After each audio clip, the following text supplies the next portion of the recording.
We saw convolution operation. Now we saw that the size of the image was 6 by 6 and the size of the kernel was 3 by 3 and the size of the output image which we are getting was 4 by 4. Now you see the size of the output image is reduced compared to the size of the input image. Sometimes what happens, we want the size of the output image to be exactly equal to the size of the input image. So that time what we do is we change the size of the input image itself.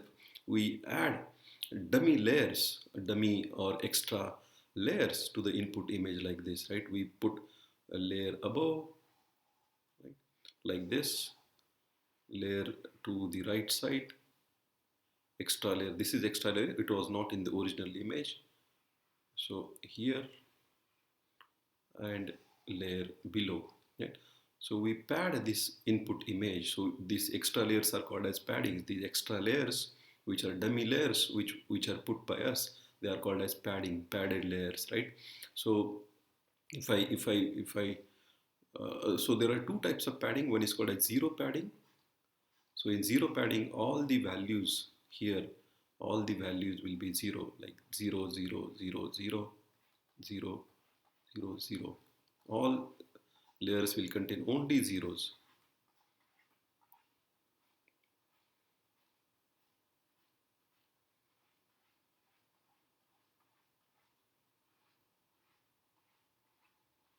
So this is one kind of padding, zero padding. And the other kind of padding is called as same value padding. Say in same value padding, the values in the padded layers will be same as the values next to next in the next layer of the original image. For example, this layer has zero value, so this will be zeros, right? So this layer has 50s, so this will be 50. These values will be 50, right? So that is called a same value padding. Same value padding and zero padding, there are these two things. So if we pad this input image with these extra layers, the output image can be of similar size. So let's see how.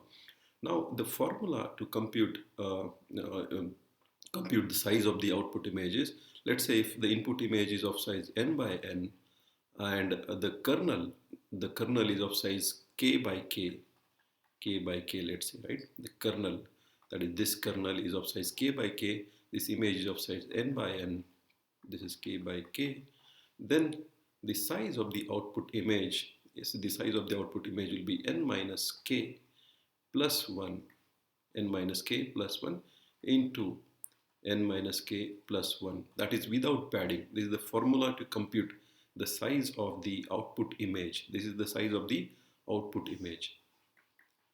This is input image. This is kernel size. So now, for example, our input image was of 6 by 6 and the kernel was of size 3 by 3. So what should be our output image? N minus k, that is 6 minus 3, 6 minus 3 plus 1 into 6 minus 3 plus 1, which is nothing but 4 by 4. That is without padding, the size of the output image without padding. Now if I put padding, the formula becomes n by n. The size of the kernel is again, let's say, k by k. So this formula becomes n minus k plus 2p plus 1 into n minus k plus 2p plus 1. If you put padding, this is the formula to get the size of the output image. Now let's see, the padding is 1 here because we have added only one extra layer.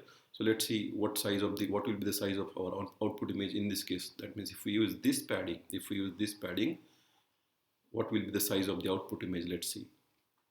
By using this formula, the size will be, n is here again 6. Original image, n of original image 6 minus k is 3 here, plus 2 into padding is of size 1, right? 2 into 1 plus 1 into 6 minus 3 plus 2 into 1 plus 1, which is nothing but 6 minus 3 is 3, right? This is 3, 3 plus 2 is 5, 5 plus 1 is 6, right? So this is 6 by, this will be again 6, right? So the size of the output image is 6 by 6, and which is same as the input image. Input image is also of size 6 by 6, right? So that's how, by using this padding, Padding is nothing but putting extra layers. There are two types of padding. Zero padding, we pad all the values in the padding layers will be zero, and same value padding, all the values will be same as the values in the all the values in the padding layer will be same as the values in the next layer of the input image. That is 50. All here we will have all 50s, and here we will have all zeros. Right? So that is padding. Now let's see what is stride. Right?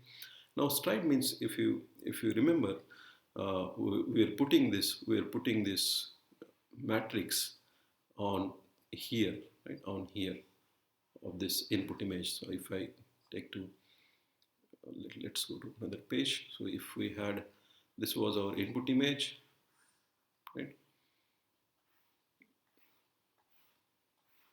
This was our input image. Let's say this is convolution operation, and this was our kernel. So we are putting this kernel on, let's say here. We are putting this here, right? And then performing the operation, convolution operation, to get the values here, right? Then we are sliding this, or we are shifting this kernel by one location. We are shifting this kernel by one location. That shifting by one location is called as stride. Stride means shifting. Here the stride was one. Shifting by one location is stride one. Shifting by two locations, that means if earlier it was here, right? Earlier it was here. Now if I bring it here directly, that means I'm shifting by two locations. So stride of two. Stride means shifting. If I shift here by two, here also I need to shift by two locations, like this, right? Horizontal and vertical shifting, right? If stride is 2, means shift horizontally by two locations and shift vertically also by two locations. That's the meaning, right? So stride means shifting. So let's see the formula, how this stride affects our formula, right?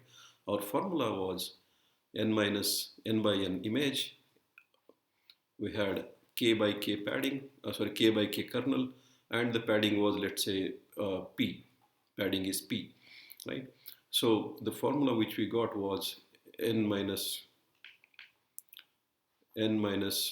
k plus 2p plus 1 into n minus, this is into n minus k plus 2p plus 1. And that is the formula which we got. Now if I apply stride of s, right? If I apply stride of s, again k by k, p is the padding, and stride is yes. See, stride reduces the size of the image. Stride reduces the size of the image. If you take two strides, two locations, then you will be able to slide only here, 1, 2. That's it, right? That's it. You will not be able to slide further. That means the size of the image which you'll be getting is 2 by 2 only, right? If you take a stride of 2, or slide by two locations, or shift by two locations, the size will be further reduced, right? If you shift by one location, we are getting 4 by 4 image, right? That means stride reduces the size of the image, right? That means stride must go in the denominator, right? So the formula becomes n minus k plus 2p by s, because stride is reducing the size of the image, and this plus 1, right, into n minus k plus 2p by s plus 1, right? So that is the image which we'll be getting. Now let's see if we have stride of 1 and padding of 1. Padding 1, stride 1, and this is 3 by 3 actually, and 6 by 6. So 6 by 6, 3 by 3, and this is P1, S1. So what image what we'll get, right? Let's see. So we have n is 6 minus 3 plus 2p. 2p is 2 into 1, right? By s is 1, stride is 1, right? Plus 1 into 6 minus 3 plus 2 into 1 by 1, s is 1 plus 1, right? Let's see what we get. So 6 minus 3 is 3 plus 2, 3 plus 2 is 5, 5 by 1 is 5, this is 6, and this will be again 6, right? So we'll get 6, right? Now if you so that's now if you put 2 here, right? If you put 2 here, we get actually 5 here. If you put stride is equal to 2, you get 5, but that time you need to take floor, right? So that here you need to take floor. This is the in floor. What we do, if we get here, I get 5, I'll get 5 by 2 here, right? Here I'll get 5 by 2. Floor means take the lowest near integer, 2.5 nearest integer will be, take the floor, 2.5 will be 2, right? 2.5 will be 2, because here you will get 5, right? 5, 3, because 6 minus 3 is 2, 2 plus 6 minus 3 will be 3, 3 plus 2 is 5, 5 by 2 is 2, so you'll get 2 here, right? So 2.5, 2. So if stride is 2, you will get 2 here, and so 2 plus 1, 3, 3 by 3. Actually here I said 2 by 2, but you will get 3 by 3 image here, right? 3 by 3 image here if you slide further. Yeah. Okay, so that is how stride, if we put padding and stride, you will get, that is the formula which you will use to compute the size of the output image. So padding increases the size of the output image, whereas stride reduces the size of the output image.